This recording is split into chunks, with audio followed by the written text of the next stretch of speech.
right, let's call this meeting to order. This is the City of Frankfort Board of Commissioners March regular meeting.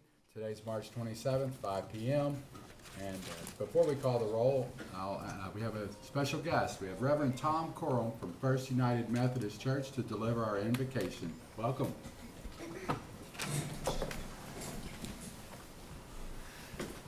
Friends, let us pray.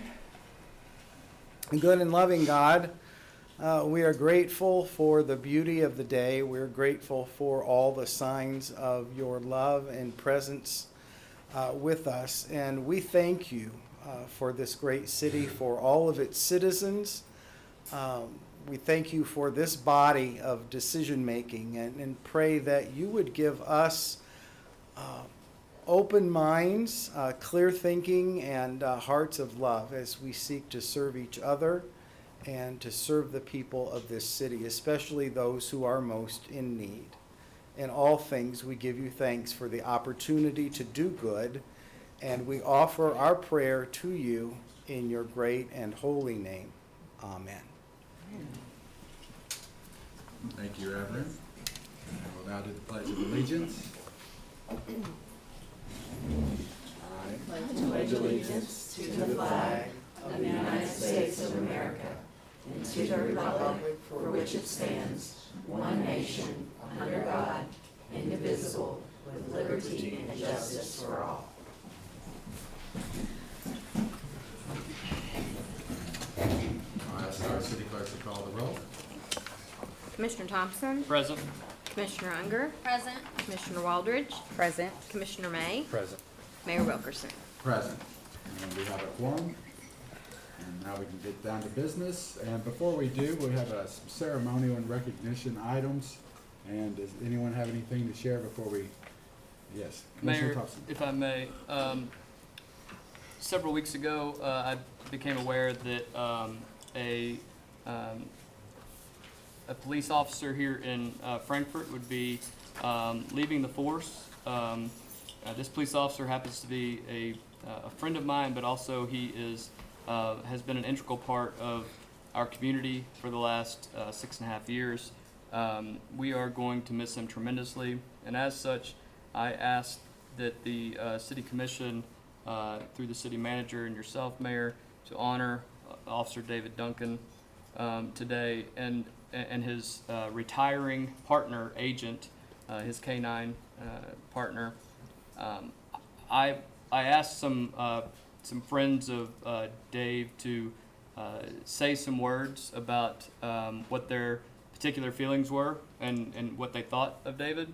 And one particular person said, I've seen Officer Duncan deploy agent on traffic stops, respond to daily calls, and help resuscitate an old lady who had a heart attack in her backyard, all in the same day. I've seen him whip a bad guy. I've seen him make death notifications to a lady whose husband just died in a car wreck. And he was one of the first people to come check on me when my dad died, he said. He helped me take all of my dad's bedroom furniture out of that house. And that's the one thing that I will always say about David, is that he was always there for me, just like he was always there for so many others. Mayor, I myself am someone that was on the other end of life-saving actions by Officer Duncan and others, and for that, I, myself, and my family and friends will be forever grateful. But in addition, Officer Duncan, David, is a friend, and I thank him for his service to my hometown, a hometown that he came to, that he served with honor and dignity, and helped us fight a never-ending war on drugs and overdoses. And I am thankful to have him as a friend of my life, and I wish him very well in his new endeavors. All right, and Officer Duncan, we do have a proclamation for you, but before I ask you to come up, I'll read this real quick, and then hopefully we can all be joined by the rest of the commission. This is the City of Frankfort proclamation.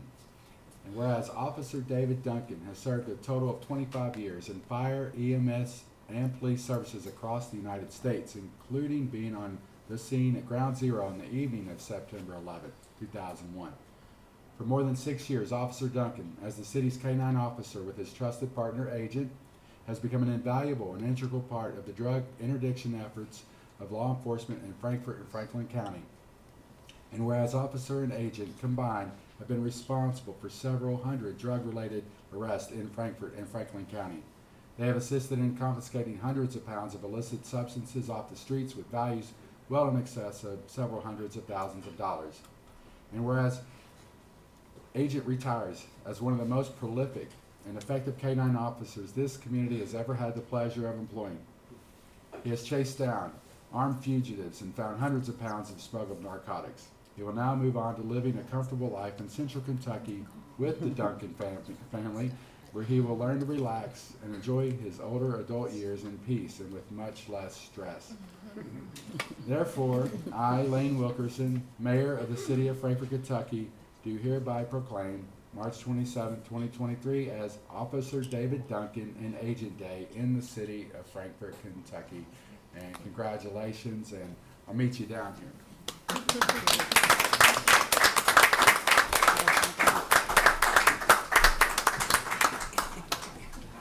This is a first, by the way.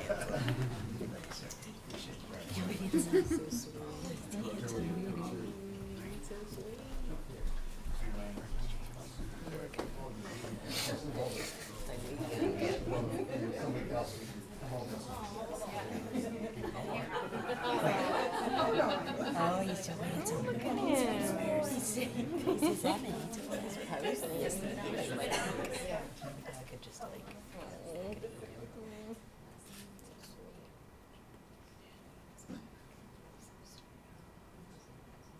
You right here. 1, 2, 3.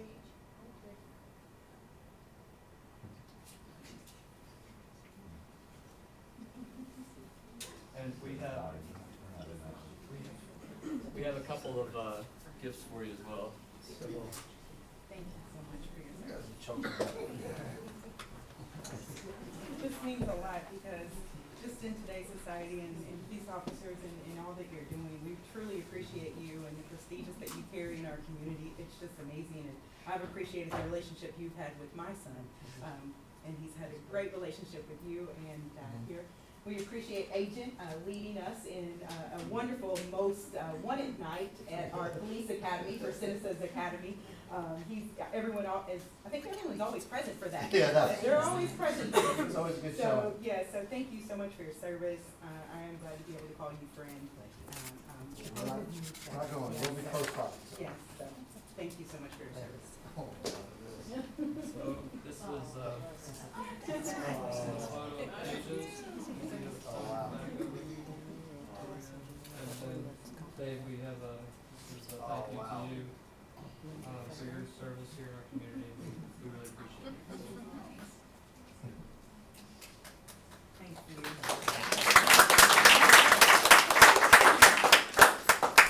In my office now.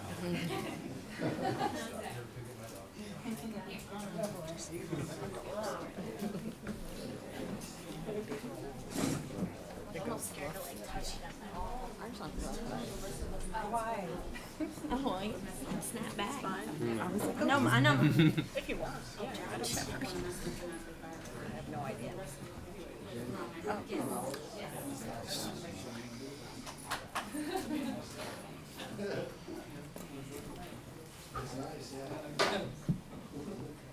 It's awesome. That's so pretty. I don't know, is Bruno cuter? Does anyone else have any ceremonial or recognition?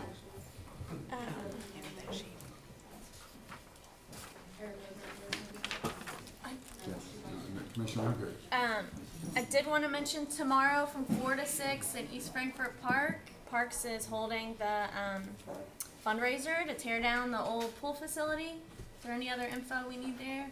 4 to 6, East Frankfort Park. If you want to show up, you can make a little donation to the Parks Fund that goes towards future parks projects. Just want to add that this is an important step in our implementation of our Parks Master Plan and to be able to renovate East Frankfort Park. So come out and have a little fun and be able to talk about what we have planned there at the park. All right, any others? And I just want to say congratulations to Richard Taylor being inducted in the Kentucky Writers Hall of Fame. He was at the Carnegie Center there for the Literacy and Learning and the Kentucky Arts Council. And there was a few people that went and supported him. So another great writer in our community. Any others? Seeing none or hearing none, we'll move on to citizens' comments, and we have a few signed up tonight. We'll begin with John Martin. And if you would approach the podium and state your name, and we do limit citizens' comments to 5 minutes. It'll be less than 5. There may be some follow-up questions, but I'm John Martin. I'm chair of the board for Simon House. Hi, Josh. Kyle used to chair the board. He knows what we do. I did. The invocation talked about most in need, and that's kind of what Simon House helps with. And I'm here to thank you for past, present, and future support. We had a marvelous meeting with county officials and city officials about a week and a half ago as we look to the future. Brenda Rice, our vice chair of the board, is here with me. So my main reason to be here for just probably 1 minute is to thank you for all the support. We've already seen, I think, a change in the community. Our 24-hour shelter has been open since December, January, February, March, 4 months, and we are at capacity. We talk about helping the least of these in our community, and I want to close with a challenge because I think sometimes the folks whom we are helping are angels in distress who are testing our humanity. And so I look forward to future working together. We've got some ideas we're going to look at to improve how we can work together. That's all I have. And if anybody has any questions or observations, I'm more than willing to say something further. Otherwise, one question I have, should we stick around for the rest of the meeting? Will we be needed for any of the discussion at the voting item? I think I could probably answer there's questions, so I don't think so. Okay. Well, thank you from the bottom of my heart and from the bottom of the hearts of those whom we're helping. okay, thank you, Thank Mr. you. Martin. Thank you. Thank you. Next, Jack Mazarak. There. Please come to the front. Welcome. Thank you. My name is Jack Mazarak, and I appreciate the members of the board, Mr. Mayor, and all the folks here at the city that work hard and often have to make hard decisions on the public's behalf. I wanted to speak to you all today about a great event that's relatively new to the city, and that's the Team Kentucky Derby Kickoff event. And this is the official kickoff to Derby Week. Many of you may remember fondly the breakfast that would occur with the governor for Derby. And a few years back, we started talking about how do we bring something vibrant like that back to Kentucky. So Tim Lusher, who many of you know from Sig Lusher Brewery, gathered brewers, and he asked me to reach out to distillers. And this year we've reached out to wineries, the farmers market, the Paul Sawyer Library, and we have all these entities in the community coming together to create Common Fest along with the governor's office. So that's the let me give you the official name, Team Kentucky Derby Week Kickoff Event with Common Fest, and that's going to be occurring at the state capitol on the grounds. Mr. Mayor, you were there last year, and that was the first year. A lot of people didn't know about it. We didn't have a lot of time to organize, but what turned out was amazing. We had about 5,000 people come and enjoy food trucks and bands and all kinds of activities for children and families. It's a true family event. So I want to invite everybody, first of all, to come out, and everyone who's listening to come out April 29th. This is the Saturday before Derby, noon to 5 up at the Capitol for this event. And again, this is to help reestablish Frankfort, Kentucky as the kickoff point for Derby Week. And we can do this together and we'll all have a great time. I wouldn't be here without an ask, of course, and this is the how portion. And we would ask the city to consider supporting us as a new organization in our second year. Support us. We would ask for $2,500 to help with promotion and expenses of the day. And one of the things we are insistent upon is that we make it bigger and better than last year. We've had a lot more time to plan. We have a lot more food trucks, more bands, more activities, more distilleries, more breweries, more wineries, and it's going to be a great time for a family. So that said, I will wrap up hopefully before my 5 minutes is up and take any questions that you all may have. Commissioner Unger. Can I just say I had a great time last year. My whole family walked up to the Capitol and we really enjoyed it. I appreciate you coming to ask because I know as this grows year by year, it'll be something that families remember at Derby time. So that's what I did growing up. I just remember going to the Capitol, enjoying those events. So I appreciate you coming to ask because I want to see it continue to grow. So thank you. I just want to say I completely support it. I've read over the email that was given and all the details and asking for support through email. And I just love the option of right here in Capital City having a huge event. Everyone's not able to make it to Derby. Everyone's not able to make it to Louisville, and being able to keep people here safe, out of traffic, and being able to have something that brings people to our city is amazing. So I enjoyed it, and I will be around this year. So I think that's it. Thank you for presenting, Jack. Thank can you. we bring this to Appreciate the your next support. meeting? Can we have this on the next meeting for a vote? Hope to see you all there. Thank you. Thank you. All right, next we have Katima Smith-Willis. And welcome back. Welcome, thank you. Excuse me for my voice. Sadly, I had the We the People, not sadly, it was an amazing turnout. I had the We the People event this weekend, and I did karaoke afterwards, so that's why my voice sounds like this, so I do apologize.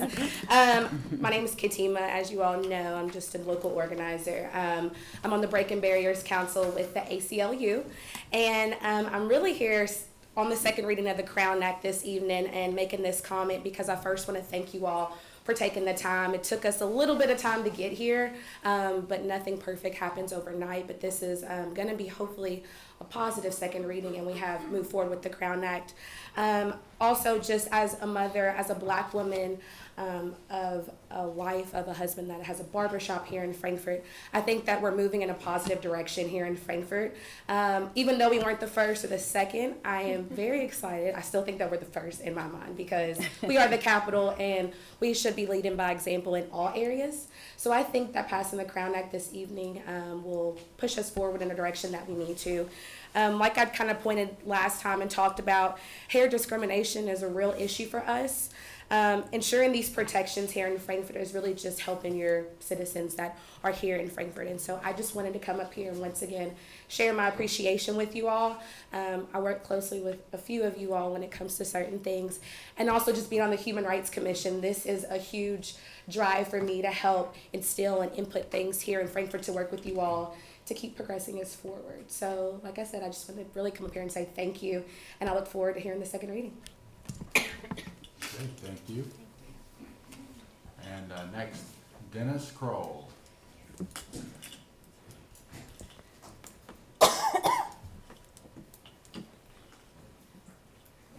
Welcome, Mr. Kroll. Thank you, Mr. Mayor. My name is Dennis Kroll. I operate a business here in town called Kroll Insurance, right across the river.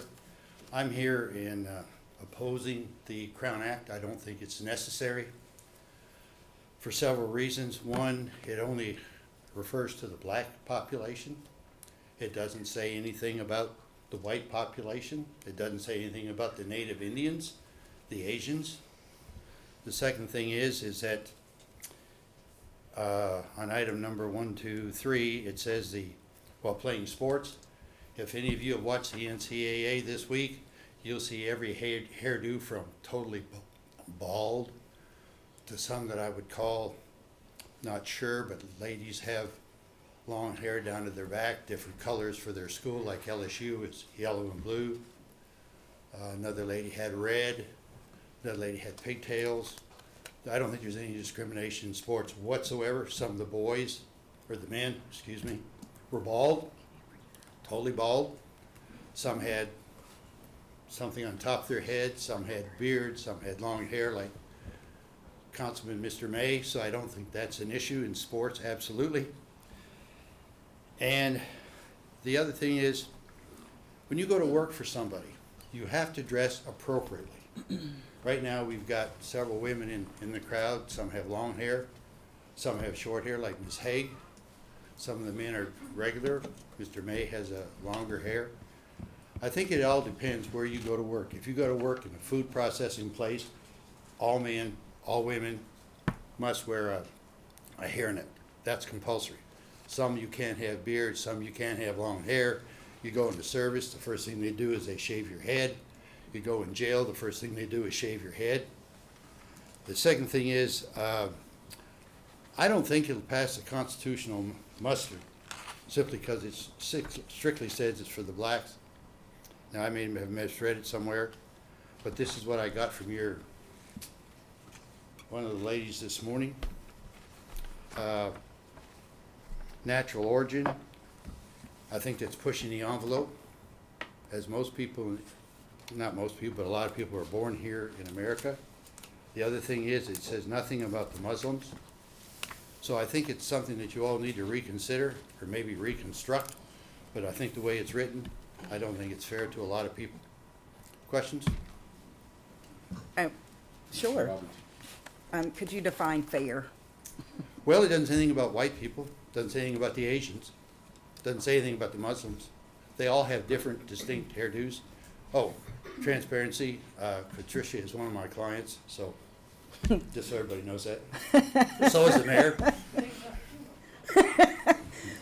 Well, must I say, I'm gonna have to completely agree with you on this in regards to race. Yes, I understand coming from a Caucasian white male that may be of privilege of any kind. We're not afforded that. My head full of hair, what is neat to you may be neat to me, may not, and we can go back and forth on what that is. It's a bias. I didn't say neat had anything to do with it. Right. No, I'm just going off of some things that I received in emails, emails okay. that were sent to me in the community of people that may be against it, and a lot of people are for this. The goal is that as African Americans, every time we turn around, we are being judged by either something that is natural that comes to us. The color of our skin, we are being judged. We are being looked at totally different. The way that my hair grows naturally now is being challenged. I don't know what's next if this passes. Lord God, I don't know what's going to happen in Kentucky or America. And once they take everything else away from us and we have to pass, it's shameful we have to be here today. It is absolutely shameful that we have to be here today. I don't think you need one. But I don't think you understand. Yes, as a Caucasian man standing before me, you don't. Because I'm going to be willing to bet that no one has ever said anything negative about your hair, your race, or anything, or ever put you in a position that you would ever be anything less of what you are on a natural basis. So for me as a black woman, this is a black skin that I wake up and I take very, very proud. This crown that I wear, I am very, very proud. And on the day that I signed to run for your office, I literally went home and cried because I didn't know if my community was going to accept me with my curly hair or if I was going to have to put heat to my hair to fit in. I should not have to do that. And that's what this concerns. This covers every black girl that's going to school because they have to do their hair, every woman that walks in, every male, every person that has their hair because it doesn't fit your standard or the Caucasian standard in America or Kentucky or Frankfort that we all have to fit in.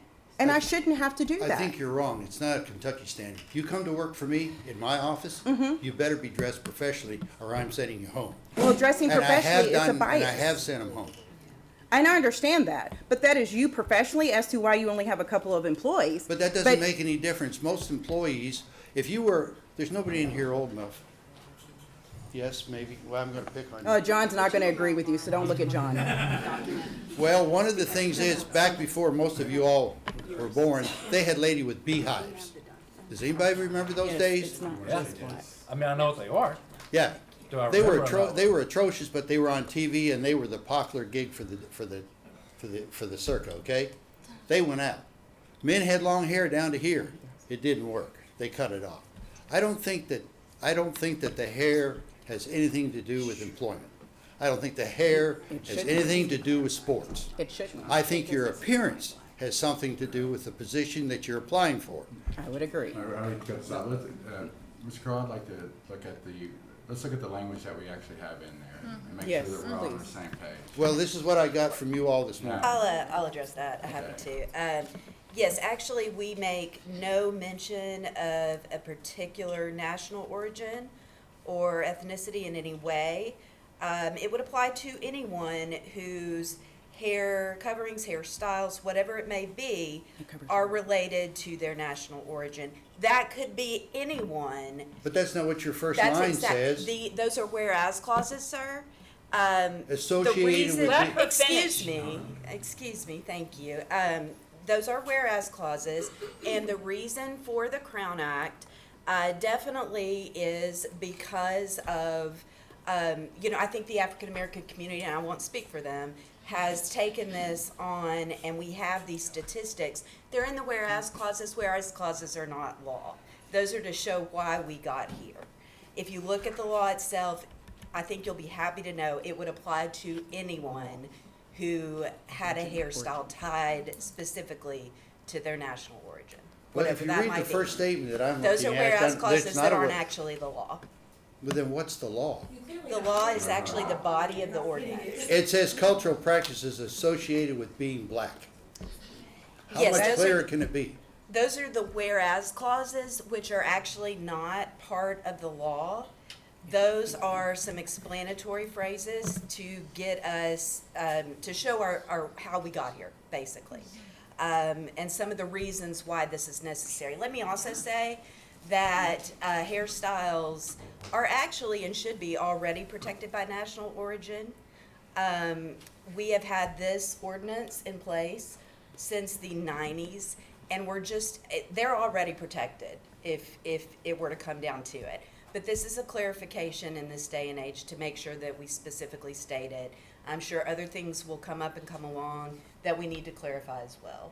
But the law itself, if you'll look in the ordinance, it's under 96.02, and that is where it says, now therefore, the ordinance is hereby amended as follows. That's where you'll find the actual language of the law. And it is very inclusive of every national origin out there. And may I?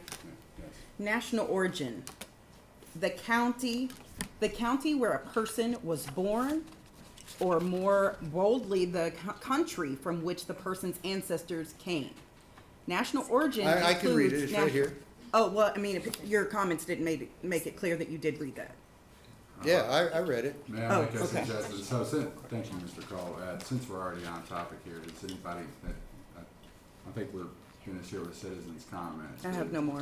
Since we're already on topic, does anybody have any objection to moving action item number 3 ahead of the consent calendar? No. Is there anyone else that would like to speak on the act? Well, I mean, you wanna do that now? They weren't here when we signed in, so I think let's move on to the action item number 3 and let's just take it up. Okay. Sure. Do we have a motion for that? Motion to move up to go ahead and vote on the Crown Act. Second. Action item number 3. So we have a motion to move action item number 3. Thank you. To the front of the line here, ahead of the consent calendar, and, we have a second. Mm-hmm. All right, all those in favor say aye. Aye. All right, no opposed. Okay, so now we're picking up action item number 3. Let me get to that page. And this is a second reading. Mayor, may I, while she's searching for the second reading, I just want to make very clear in this that a hair is a centerpiece of Black culture. Let's It's- wait for the discussion. I on said this. wait for, Let's wait before for she, discussion. oh, she Let's found get it? Let's get the discussion up first. Oh, go ahead. Okay. An ordinance amending City of Frankfort Code of Ordinances, Section 96.02, to add a definition of national origin which includes natural hair to be known as the Crown Act. This ordinance amends Section 96.02 of the City of Frankfort Code of Ordinances related to discrimination in housing, public accommodations, and employment to clarify that discrimination includes unwanted touching, including the touching of hair, and to amend the definition of national origin to include natural texture and color of hair, hairstyles, and protective hairstyles. Okay, and we have a Motion to approve. motion to approve, Commissioner Waldridge. May I, point of order, under the definition of national origin, I think excuse me if I'm wrong, I think there might be There's a slight typo. minor typo. We I just wanna saw make- it and are I gonna just wanna make correct sure it. that Yes, that- we'll correct it. All right, Yes. we have a motion to approve this ordinance. Second. And we have a At second, least a Commissioner second. Unger. Okay, is there I any thought you heard me. discussion? Yeah. Commissioner Unger, do you have any, sorry, Commissioner Aldridge? do you have- Yes, I just wanted to read some facts in regarding to black hair. Black hair, it's black culture. It's a symbol of identity, of resistance, creative expression, and freedom. It's woven deep into the black culture and there rooted in the history of America. Our hair is considered sacred and significant to who we are as an individual, family, and community. In many tribes, it is believed that the person's long hair represents strong cultural identity. The strong cultural identity promotes self-esteem, self-respect, sense of belonging, and a sense of pride. It's estimated that 12 million African American men, women, children are kidnapped and they were sold into slavery. The first things that their trade owners did was capture them and they shaved their hair. Considering the strong spiritual and cultural importance of hair in Africa, it was particularly a dehumanizing act intended to strip away their connection of their cultures. Duke University in 2020 found that women with natural hairstyles were perceived to be less professional, less competent, and were less likely to be recommended for job interviews than candidates with straight hair, that were more refined, that was more polished, that was more respectable. Many schools and workforces across this country are still legally enforcing prejudice policies against black hair. Just like Chastity Jones, who had to withdraw because she refused to cut off her dreadlocks. Just like a black teenager in Texas who refused to cut off his dreadlocks and was prevented from walking at graduation. Also, to another young man who wrestled in his high school and his middle school, and then up until the time it was time for tournament, he had to cut off his dreads in order to compete in the tournament. It's gone way beyond time. This should not be something that should be on the seat to be voted for. This comes naturally, and I shouldn't have to fight for the responsibility of being seen, serving, or applying for a job, or being in a school function. Thank you. Thank you, Commissioner Waters. Yeah, let's go to Commissioner Thompson. I am in support of this act because I have no tolerance for discrimination based on race, ethnicity, gender, or otherwise. I will say that there are ancestral and historical hair origins that belong to Caucasian cultures as well. And those should be protected as well. Most people don't know that in 900 AD, the first people to land in America were Vikings, and those Vikings all had dreadlocks. So this would protect everyone that has a strong heritage connection to their hair. I will say, currently under Title VII, the federal courts have very narrowly defined discrimination based on race to not include hair. However, as this issue has come forward in at least 17 states, I think there is a push, and as we all know, laws change as times change. So I am fully in support of this because I believe that it will protect individuals who I care very much about, who aren't necessarily African American, but have hairstyles that people may feel are unique, if you will. And so I am supporting this, and I agree with Commissioner Waldridge. It's a sad day that we need to be here to discuss ways in which people should not be discriminated against, and I would fully support this matter. Thank you. All right, is there any other discussion on this ordinance? Commissioner May? I just want to say how proud I am to sit up here next to Commissioner Walters, Commissioner Unger, some of those of you in the crowd, Ms. Smith Willis, some of you as well up here, Ms. Ross, Ms. Hay, other board members, Ms. Maxwell, for everybody's help on getting us to where we're at with this. It's one of those things I want to echo that the shocking reality from my point of privilege is that these things are necessary. And I think we saw some of that today when I think that we are further along than we are. Sometimes we have reminders that there's conversations that we need to continue to have so that everyone can walk comfortably in our community and not face those fears that you spoke of.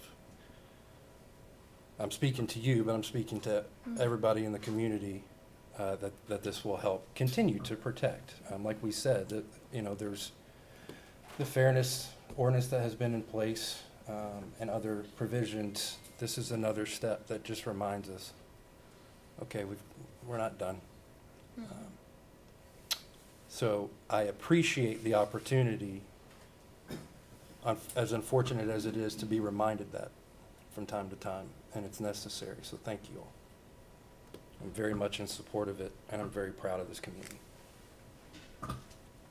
Thank you, Commissioner May. Call the question. All right. Ask the Madam Clerk to call for a vote. Commissioner Thompson, Yes. Commissioner Unger, Yes, and a quick explanation of my vote. I'm so happy to be here. I can't quite follow up with the beautiful statement that everybody else has made up here, but so happy and thankful to have people pushing us to do this when we all, majority of us, know that it's needed. So happy to be here and happy to be a yes. Commissioner Waldridge, I say yes, and I just would like to tag on to thank you, Mayor, for supporting this. You've not one time been against this. You've been supportive since the start. And Laura, Ross, thank you so much for working with me on this and getting the verbiage and everything right, and having such a quick turnaround because it was passionate for you as well. And just thank you to everyone that came out to support this, those children in the school systems, those that are working with ACLU, and also members of Delta Sigma Theta Sorority Incorporated. Thank you for being here and being supportive, and students from Kentucky State University. Thank you. Commissioner May, Yes. Mayor Wilkerson. Yes, and that motion carries. We're the third in Kentucky.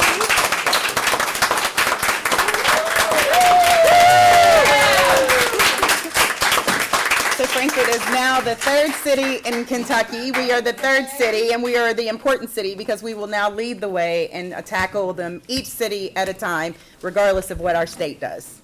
Thank you guys so much for your support. So. Thanks for everyone for being here. You're welcome to stay for the rest of our. Moving on to our consent calendar. It's exciting. It is. Moving on to the consent calendar. And thanks for the accommodation. Thank you for being here. All right. Take a little break. Maybe a brief. Beautiful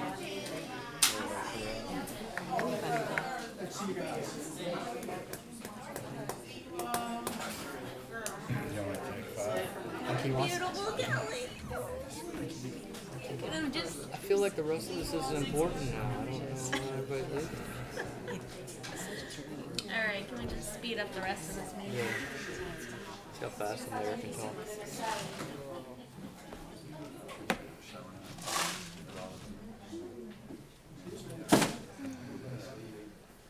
I was really focused on my hair.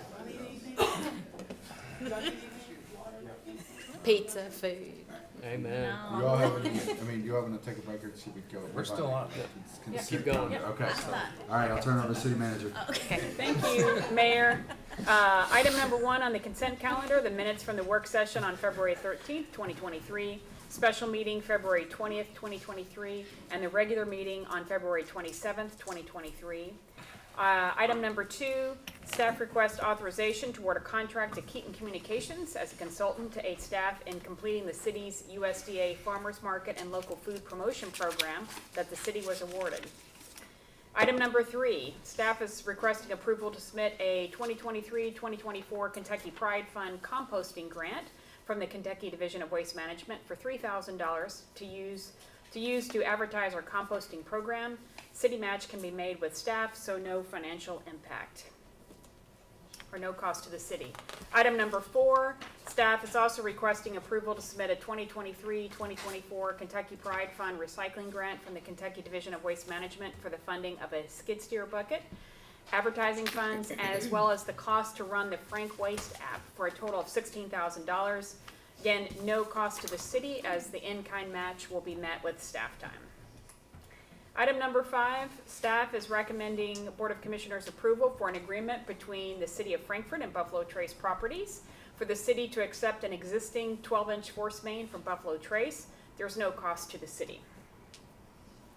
Item number 6, staff is recommending approval of a contract extension with Tees Lawn Care with the Sewer Department as they were the lowest cost and local provider.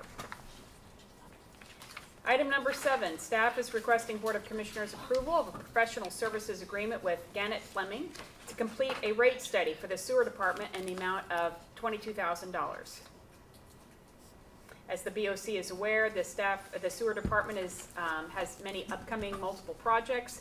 Since Director Kenny Hogston presented most recently, the study will help us determine if there's any rate increase needed, and if so, by how much. Sewer rates have not increased since 2019.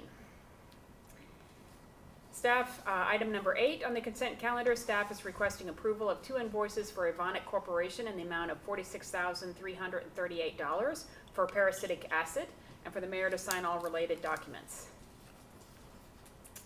Item number 9, staff is seeking Board of Commissioners approval for payment to the Franklin County Property Valuation Administrator, the PVA, for providing the 2022 property tax assessment roll to the city for 2022 tax bills in the amount of $40,000. Item number 10, transit request approval of the Transit Title VI plan as required by the Civil Rights Act of 1964, and as also required by the Office of Transportation Delivery to be in compliance to receive transit funding. Item number 11, staff is requesting approval of an agreement between the City of Frankfort and the Department of the Army regarding any future use or alterations to the flood protection system for the city, and for the mayor to sign all related documents. This is a standard document and agreement to sign with the Army. Item number 12, staff is requesting approval to move forward with a diversity, equity, and inclusion assessment conducted by Millennium Learning Concepts for a total of $40,000. This was a one-time expense that the BOC previously approved last year, and is part of the city's effort to implement its strategic plan priority, inclusion, diversity, equity, and access. Item number 13, staff is seeking Board of Commissioners approval to declare Frankfort K-9 Officer Agent as retired and approve that his handler, Officer David Duncan, retain agent. Item number 14, staff is requesting approval to begin offering RX Protect's medication distribution as a more affordable option for receipt of high-cost specialty drugs. RX Protect was established in 2020 to offer self-insured employer groups like us another option to pay for and attain high-cost specialty medications for their employees at a cheaper rate. This is a voluntary program for employees. We have calculated that the potential savings are about $88,000. I really want to thank Kathy Fields, our HR director, who is constantly looking for ways to save the city funds and to save employee funds for her constantly looking at health insurance and any projects and programs. Item number 15, staff is requesting authorization for the mayor to sign a contract with Josephine Sculpture Park to oversee artist selection, coordination, and payment for the downtown art project, which includes a mural for the VFW building and various temporary sculptures in the downtown area. The BOC previously approved for us to apply for the NEA for this grant. Item number 16, staff is requesting permission to apply for funding in the 2023 Fire Prevention and Safety Grants in the amount of $50,000, and for the BOC to authorize the mayor to sign all grant-related documents. There is no required match for the city. This grant program focuses on equipment and information on fire prevention and safety for the general public, including community engagement campaigns for carbon monoxide detectors, fire extinguishers, as well as an outreach campaign on slip and fall prevention, something that's really needed. As many of you all know, we get a lot of calls, and this will allow the opportunity that when our firefighters and EMTs and paramedics go into homes, we can not only advise the resident there, but we can also make some small purchases to help them in their home. It's a great program. Thank you, Chief Monroe, for bringing this forward. Item number 17, personnel actions. We're accepting the appointment of Justin Bowler in Public Works and Solid Waste, March 14th, 2023, as a Public Works Tech in Solid Waste. Also accepting the appointment of Anthony Brown in Public Works and Streets on March 28th, 2023, as a Public Work Tech in Streets. Also accepting the appointment of Brian Parker in the Sewer Department on April 11th, 2023, as a Design Engineer. We are also accepting the resignation of Austin Reynolds in Fire and EMS on March 23rd, 2023, as a firefighter. We're also accepting the resignation of David Duncan in the Police Department on March 20th, 2023, as a patrol officer and authorized payout of accrued leave. Objection.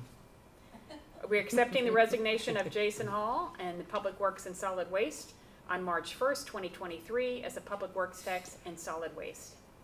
We're also accepting the resignation of Kevin Merriweather in Public Works and Streets on March 31st, 2023, as a Senior Street Tech and authorized payout of accrued leave.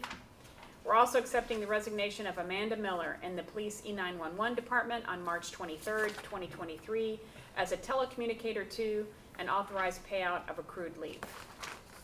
Motion to approve. Second. Motion and a second to approve the consent calendar. I'll ask the clerk to call for a vote, please. Commissioner Thompson, Yes. Commissioner Unger, Yes. Commissioner May, Yes. Mayor Wilkerson. Yes, and that motion carries. All right, and moving on to action items. Well, first we have a board appointment. Board of Park Commissioners, the appointment of Jerry Catherine Howell, who will be replacing Polly Coblin with a term expiring May 1st, 2025. Motion to approve. Second. A motion, Commissioner Unger, and a second, Commissioner Thompson. Any discussion on this board appointment? Commissioner Unger? I'd like to send condolences to the Coblin family. Polly served well on the Parks Board and has done a lot for the community. And Jerry Catherine Howell is going to be a great addition. Good appointment. And Jerry Catherine is someone who we talked to for a couple of months about this, and because there was another vacancy, but when we learned of Polly Coblin passing away, I thought that was a very appropriate replacement would be Jerry Catherine Howell, and I wanted someone like Jerry Catherine in that seat, and I think she's going to be fantastic on this board, and I think she's very excited. Good. And, any other discussion on this? I'll ask the clerk to call for a vote. Commissioner Thompson, Yes. Commissioner Unger, Yes. Commissioner May, Yes. Mayor Wilkerson. Yes, and that motion carries.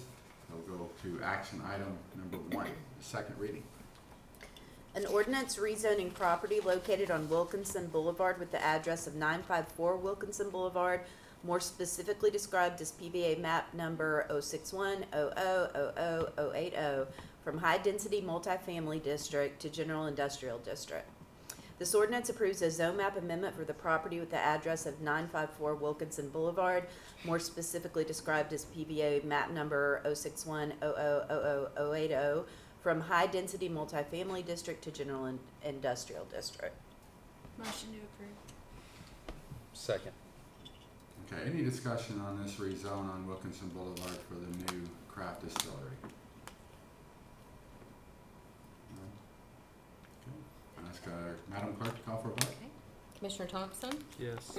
Commissioner Unger, Yes. Commissioner May, Yes. Mayor Wilkerson. Yes, and motion carries. Action item number 2. An ordinance amending ordinance number 9, 2022 series, appropriating the revenue to be received by the city of Frankfort for the fiscal year 2022-23. This ordinance amends ordinance number 9, 2022 series appropriating the revenue to be received by the city for the fiscal year 2022-23 by adding the following expenditures and transfers as noted. General fund, $687,171. Transfers from general fund, $95,000 to capital improvements. Capital improvements, $95,000. Municipal aid, $353,815. And by adding the following revenue and transfers as noted above. General fund, $160,552. Municipal aid, $353,815. And all of those are aggregate totals. Motion to approve. Looking for a second? Second. All right, second, Commissioner Unger, motion, Commissioner May. Any discussion on this budget amendment? All right, seeing none, hearing none, I'll ask the clerk to call for a vote. Okay. Commissioner Thompson? Yes. Commissioner Unger? Yes. Commissioner May? Yes. Mayor Wilkerson? Yes, and that motion carries. All right, and we're going to number 4, first reading, looking for a sponsor.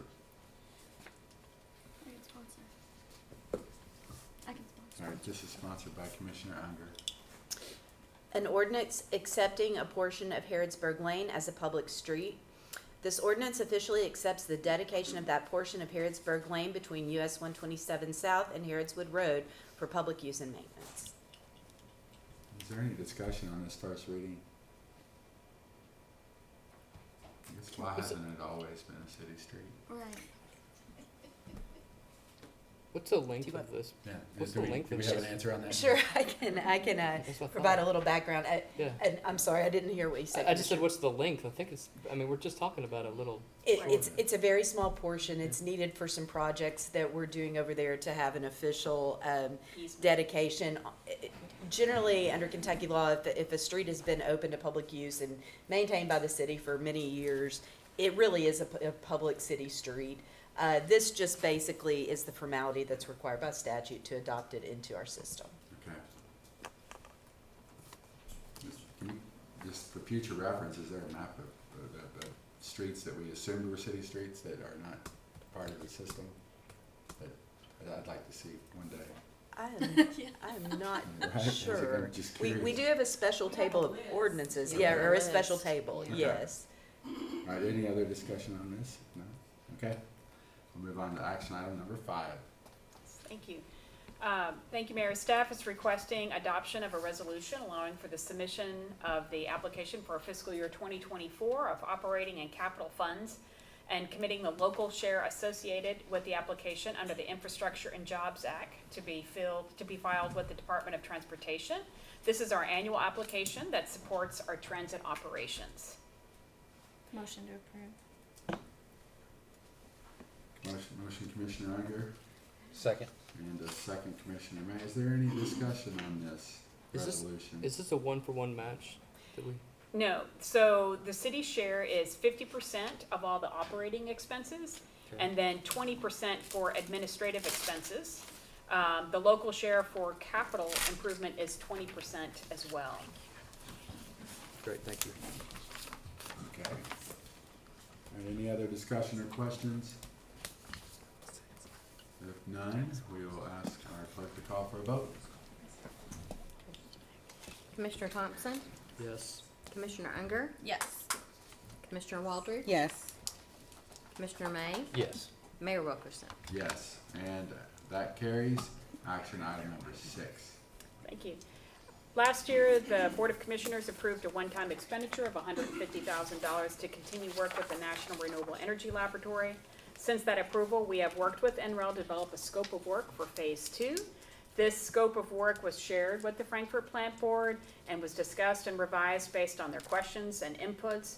We're excited to begin this process to help implement our clean energy resolution as well as our environmental sustainability strategy, which is part of our strategic plan. Also, thank you, Bobby, for bringing this up. We have now our Frankfort 100 site live on our website that has resources, information from NREL, because moving forward, this Phase 2 is going to be doing all the de-risking, financial analysis, seeing what tax credits are available to pursue a utility-scale solar facility in our community. I also want to thank Sarah Anderson, Deputy Public Works Director, Courtney Fallis in IT, as well as Jordan Miller, who contributed to this website. We really appreciate it. And also on a side note, just to let you know, there are things happening of how we're trying to implement and support other initiatives in our community to support solar. You will be seeing soon, Jordan Miller, our senior planner, is participating in an effort called Solarize Frankfort.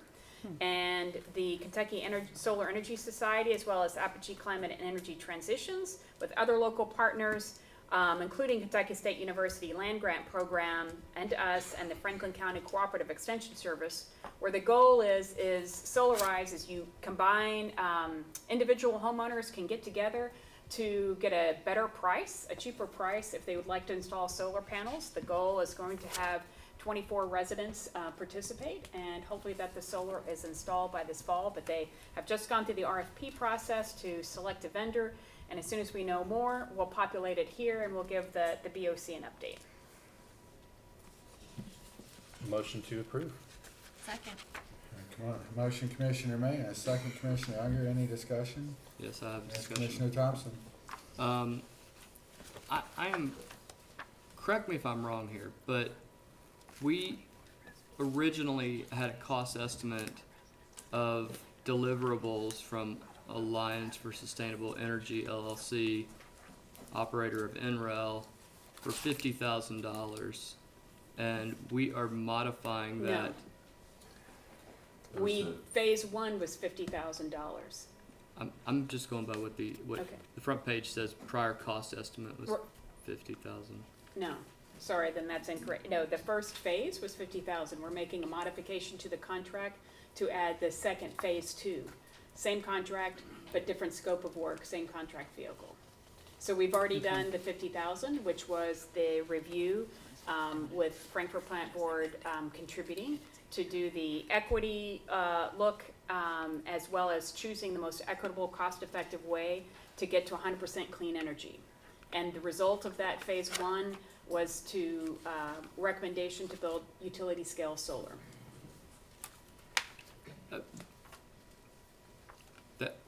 That was the recommendation of NREL, correct? Correct, of phase one. Of phase one. Yes. That was not the recommendation of the Frankfort Plant Board, correct? We didn't hire the Frankfort Plant Board to make recommendations. We hired NREL to make recommendations. I understand. And I think I'll go back to my questions that I had in the first meeting we had of the term, which was, is FPB going to be allowed to make discussion points regarding the affordability and the cost of deliverables and things of that nature? Absolutely. They were involved in phase one. They participated in meetings. They were invited to participate. They participated in update meetings. And based on the letter that they sent to the mayor and we shared with the Board of Commissioners at the end of December, we engaged them on phase two, and we've on the phase two scope of work. We made some changes to that to ensure that their voice was heard, and we will be working closely together. NREL will be really serving as working closely with Frankfort Plant Board on this effort. Thank you. Any other discussion or questions? None? Okay, I'll ask our clerk to call for a vote. Commissioner Thompson? No, and I'd like to explain my vote. When this was first discussed 18 months ago, I had a long discussion with Commissioner May on the phone, and we discussed the fact that this was not going to be a mandatory resolution, that this was a goal, a lofty goal, and I feel that in the last year, this is not just a goal, this is a what's going to happen. And I am not an expert in solar energy, I will admit that, but I am someone who has studied this significantly and asked those who are experts. And I think at a time when we are facing one of the largest budget deficits we've ever had, for us to focus on this, knowing that the people who will be impacted the most will be middle class and low income families, is a mistake, and I will not agree to this particular amendment. Commissioner Unger? Yes, I'm fully supportive. I think we are moving in the right direction, and with NRail's help, I'd like to see this continue moving faster. Commissioner Waldridge? I would like to say yes, and I'd like to explain my answer. As far as I'm concerned, and the knowledge and the processes that we've gone, I would have to agree. I think at the beginning, I didn't think Frankfort Plant Board was where they needed to be in the conversation, but I think we're trying to get them there and weave them into where they need to belong in this solar conversation. I don't per se, and I'm hoping things have not changed in what I've read and what Commissioner Thompson has shared in regards to our lower income folks, because us moving forward must help our entire community.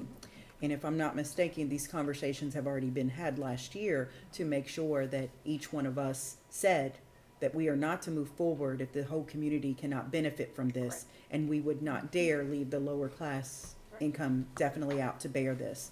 But that is also a responsibility of us to continue to bring in industry and other economic development projects to also put people on Frankfort Plant Board to spread this out. But I am voting yes because I think this is what our community needs moving forward. And I think that this is going to help our whole entire community, and it will not single out any. And I think we're doing it in a way that will cover all of our tracks to make sure that this is spread out over our community and not leave out anyone. And if I have been mistaken, please share the corrections. But that's what I've gathered. Thank you. That's a yes if you didn't get that, I'm sorry. Oh, okay. Commissioner May? Yes, I'd like to explain my vote, please, Okay. and address a few of the talking points.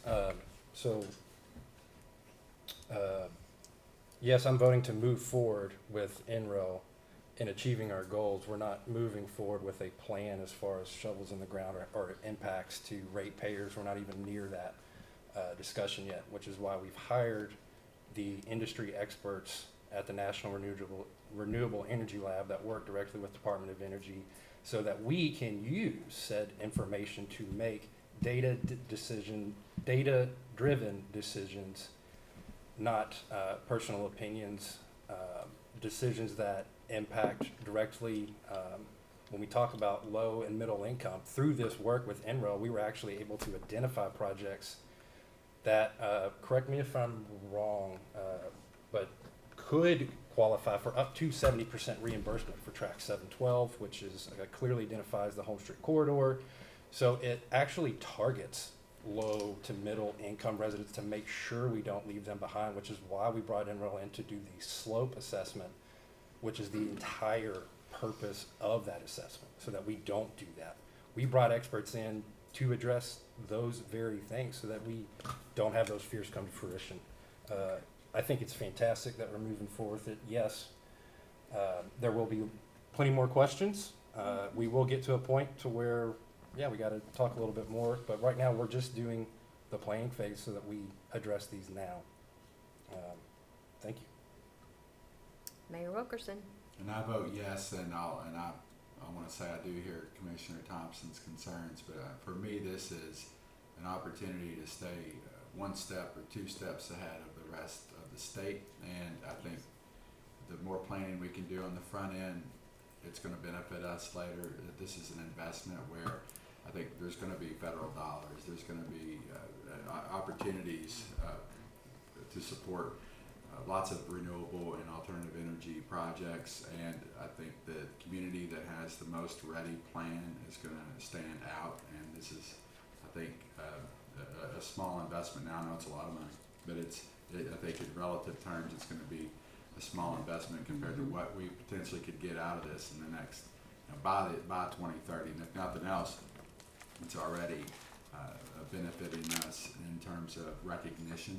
And I think for the types of people and businesses that we want to attract to our community, it could be to be the differentiator. And I think that's a good thing to be right now in the state of Kentucky. So that's why I'm voting yes. That motion carries. Action item number 7. Thank you. Staff is seeking approval to install a deck washing system for the new Transit Center parking garage for a cost of $26,000. The city's technical consultant, TRC Worldwide Engineering, recommends deck washing and that it be performed by a contractor. And as you know, washing the parking decks on an annual basis improves the garage's aesthetics, reduces safety liability, and it helps extend the service life of the garage. Motion to approve. Okay, motion Commissioner Walters, Second. second Commissioner May.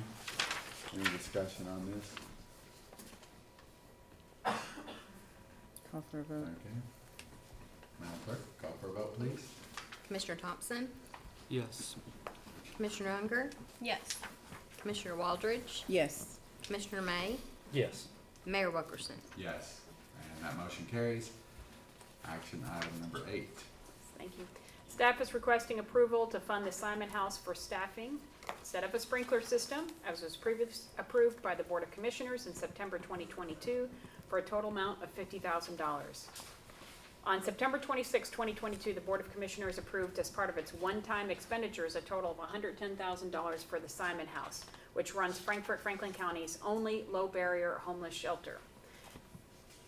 At the time of the approval, city staff had met with the Simon House who requested $50,000 for staffing and funds to help with sprinkling the building, which was estimated to be $60,000.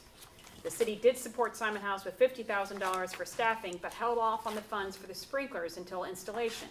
Franklin County Fiscal Court also supported them with $50,000 for staffing at that time, and to start up our low barrier shelter.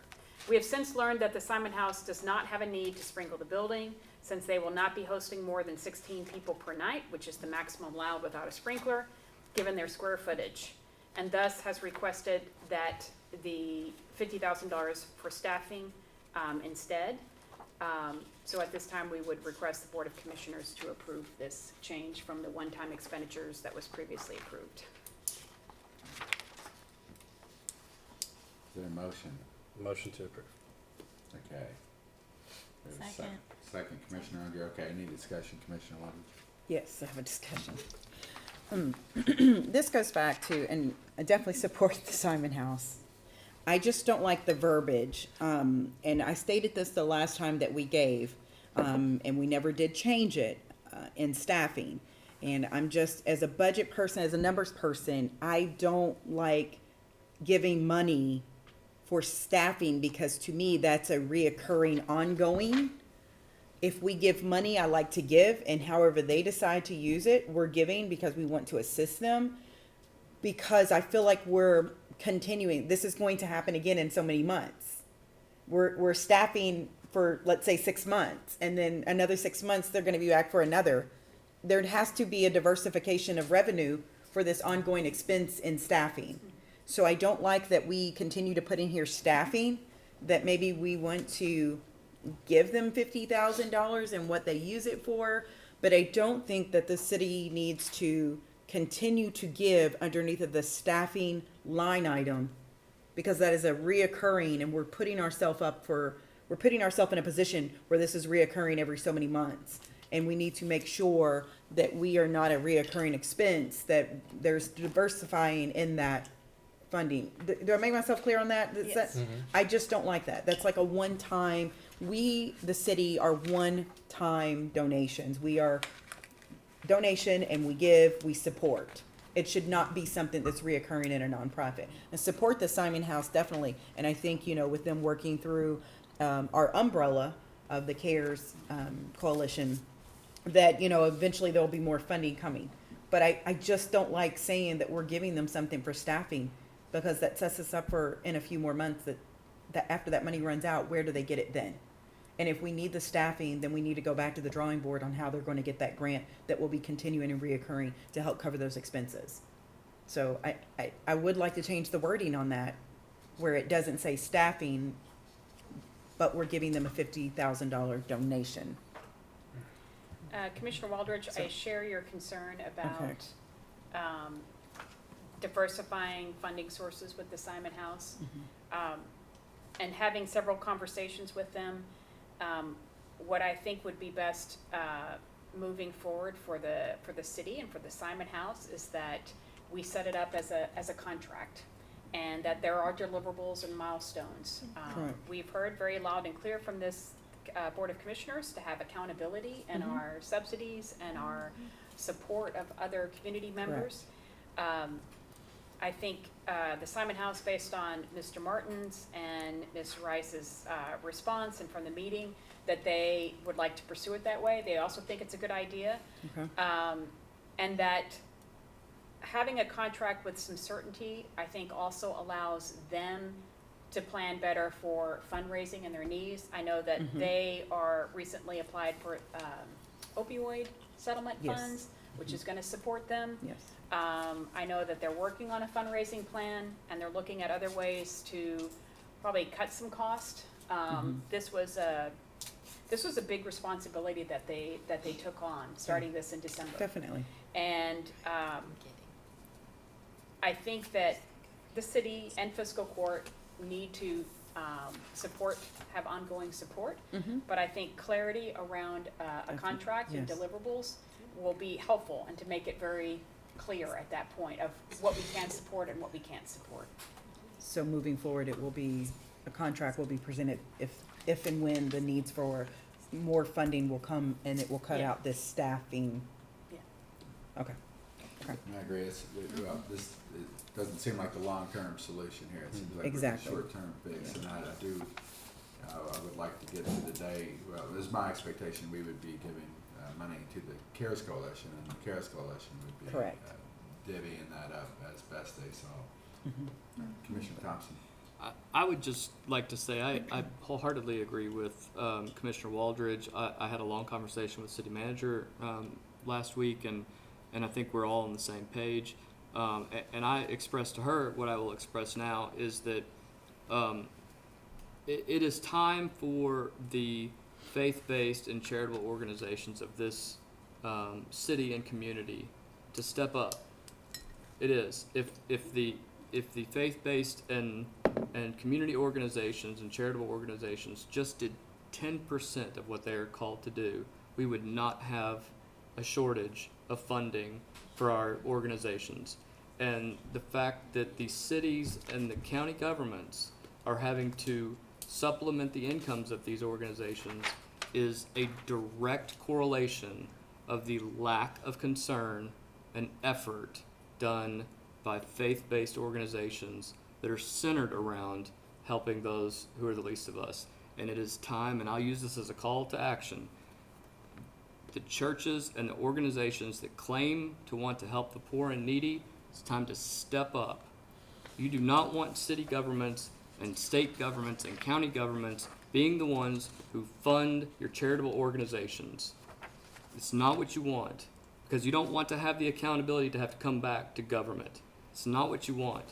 So it's time to step up. It's time to put your money and your effort and your blood, sweat, and tears where your mouth is.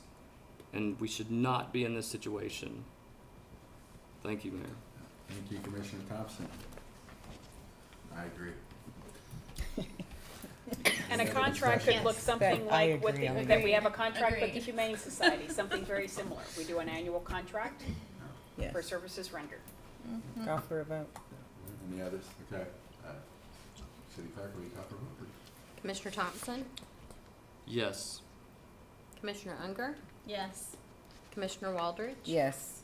Commissioner May, Yes. Mayor Wilkerson. Yes, and that motion carries. Action item number 9. Thank you, Mayor. This is the new lease agreement with the Franklin County Humane Society at their new location, which they're expected to move into in April. This lease is good for 50 years at $1 per year. Just $1. Motion to approve. Second. All right, we have a motion and a second. Any discussion on this action item? None? All right. City Clerk, call for a vote. Okay. Commissioner Thompson, Yes. Commissioner Unger, Yes. Commissioner Waldridge. Yes. Commissioner May, Yes. Mayor Wilkerson. Yes, and motion carries. Moving to action item number 10. Yes, thank you. Staff is seeking approval for this amendment to our contract with, to do a geotech analysis with MKSK. This is really crucial to moving forward with the overall development of Blanton's Landing. Motion to approve. Second. Okay, a motion and a second. Any discussion on this action item? None? Excited to be able to move forward. I'll call for a vote. Okay. Commissioner Thompson, Yes, very much so. Commissioner Unger, Yes. Commissioner Waldridge, Yes. Commissioner May, Yes. Mayor Wilkerson. Yes, and that motion carries. And finally, action item number 11. 11. Do you want to read, or should I read the Oh, resolution? this is the resolution. Okay. To say, this is a resolution supporting and approving the amendment to the priorities of the 2017 Frankfort Franklin County Walk Bike Master Plan. As many of you know, Commissioner Unger brought this to our attention.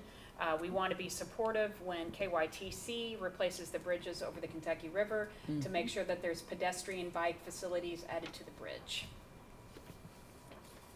Can Yes, can Commissioner. I just say thanks to everyone for reading my emails and responding very quickly and working up this resolution for me, because Walk Bike is actually currently updating their master plan, so I'm hoping we can see that by the end of the year. And it'll include this amendment in it, but because KYTC is beginning the design work for that east-west connector bridge that would connect Old Lawrenceburg Road to Capitol View Park, it's important that we go ahead and discuss it. Thank you. Looking for a motion? Motion approved. Okay, Second. motion approved. Second, Commissioner Waldridge. Any other discussion? If none, I'll ask our clerk to call for a vote. Commissioner Thompson, Yes. Commissioner Unger, Yes. Commissioner Waldridge, Yes. Commissioner May, Yes. Mayor Wilkerson. Yes, and that motion carries. And that leads us to other business. Mayor, Yes, Um, Commissioner Thompson. I would move at this time that we direct staff to request a joint meeting with the county related to economic development at the next possible time for each of the parties. It is clear that economic development is the main driving issue for everyone on this commission, and I think very well in fiscal court. And I think it is high time that we stop each doing our own thing and not having coordinated efforts.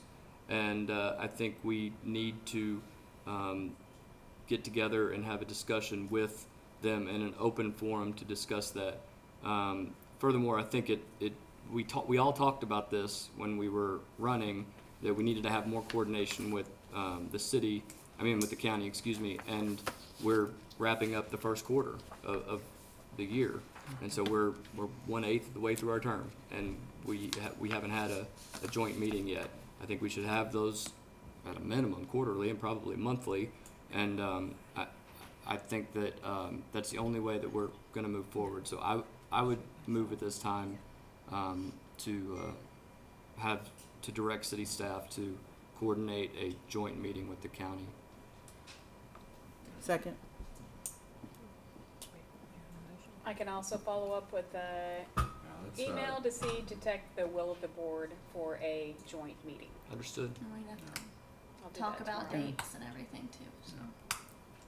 I don't know if it's really so much the will. I think we've already basically said that we've been wanting this for over and over. We just mentioned this a couple of months ago. I don't think it's the will, it's the when, I think is the more important.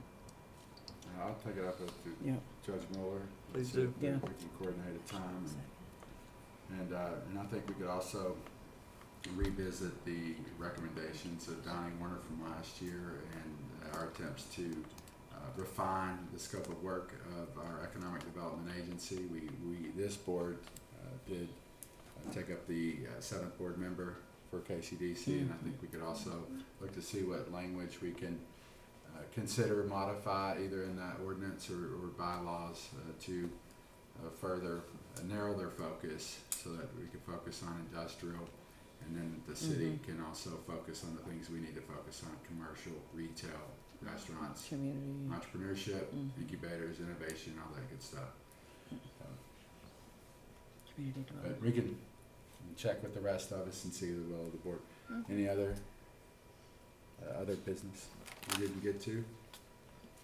Lisa. Commissioner Unger? Oh, sorry, Commissioner.